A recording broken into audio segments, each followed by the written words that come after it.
निरंकार के भय में रहता जो जन इसको जानकर, कहे हरदेव कर्म वो करता साक्षी इसको मानकर।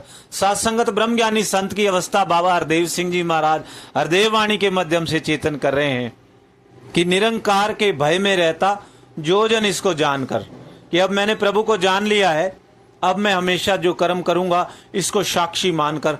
ऐसा ब्रह्मज्ञानी संत का जीवन होता है ऐसा संगत। तो दास को एक बात ध्यान आ रही कि एक बार दो ब्रह्मज्ञानी संत हस्बैंड वाइफ अपने कमरे में सत्संगत आपस में कोई झगड़ा कर रहे किसी बात के ऊपर।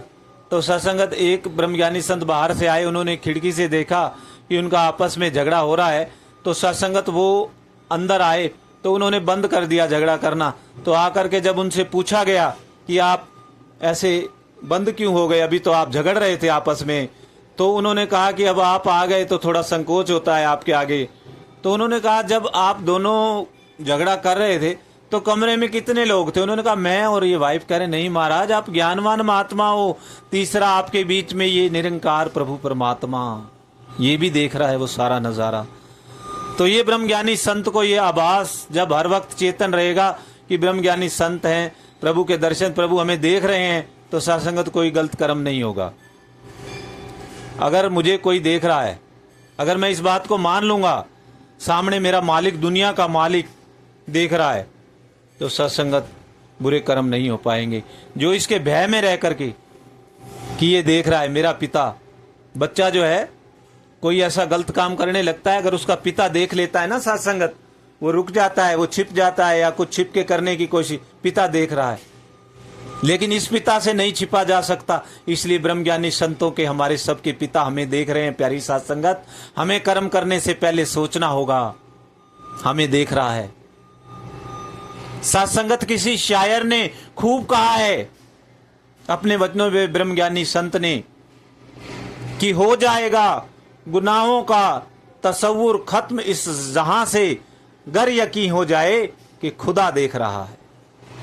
ब्रह्मज्ञानी संतों को यह एहसास होता है, वो इसके भय में रह करके कर्म करते हैं कि हमें प्रभु परमात्मा देख रहा है। हमने इसके भाने में रह करके, इसकी मर्जी से जो इसने हमें बताया है गुरु रूप में कि आपको ये कर्म करना है, हमें वही कर्म करना है। हमें निंदा, वैर, चुगली, बखीली, इन चक्रों से सत्संगत बचना है।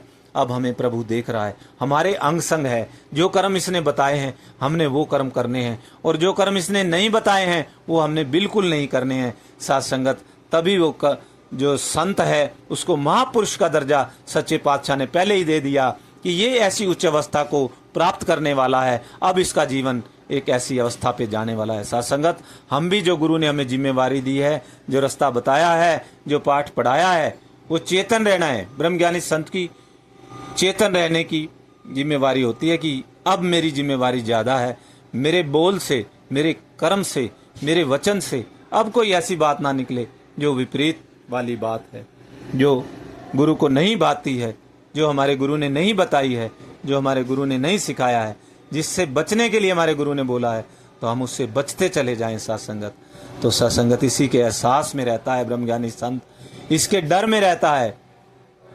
बाणा मन्ने निरंकार दा, इसका बाणा मानता है, इसकी बात मानता है, इसके वचन को मानता है। सत्संगत, ऐसा ब्रह्मज्ञानी संत सारे संसार के लिए प्रेरणा बन जाता है। आपने देखा जिन जिन संतों के ज्ञान जो उसके ऊपर चले, आज इतिहास में उनका नाम है। भक्त कबीर जी का, भक्त सुदामा जी का, मीराबाई जी का, शबरी माता जी का, जिन्होंने कुर्बान कर दिया अपने प्रभु के ऊपर कि हमें बस अब जो ज्ञान लेने के बाद ये हमें देख रहा, हमने जो ये हमें कह रहा, हमने केवल और केवल वही कर्म करने हैं। अपने आप को, अपनी मैं को अब बीच में नहीं लाना कि मुझे ये अच्छा नहीं लगता, मुझे ये संत अच्छा नहीं लगता, मुझे इसके वचन अच्छे नहीं लगते, मुझे इसके दर्शन अच्छे नहीं लगते। इन भ्रमों से अब दूर होना है। सबके अंदर, सब जगह मालिक का वास है। किसी निरंकारी बच्चे से किसी महात्मा ने पूछा ईश्वर कहाँ है, बड़ा सुंदर जवाब दिया। उन्होंने कहा आप ये बताइए कि ईश्वर कहाँ नहीं है।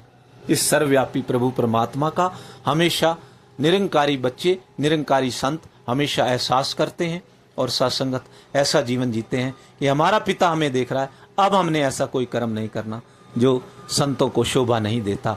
सत्संगत जब ऐसा एहसास संत के जीवन में आ जाता है, वो बच जाता है। बच जांदा ओ दाना जेड़ा किली नाल खलो जांदा है। जो अपने गुरु के साथ, अपने प्रभु के साथ खड़ा हो जाता है, वो बच जाता है संसारिक बंधनों से। सत्संग जी प्यार से कहिए धन्य।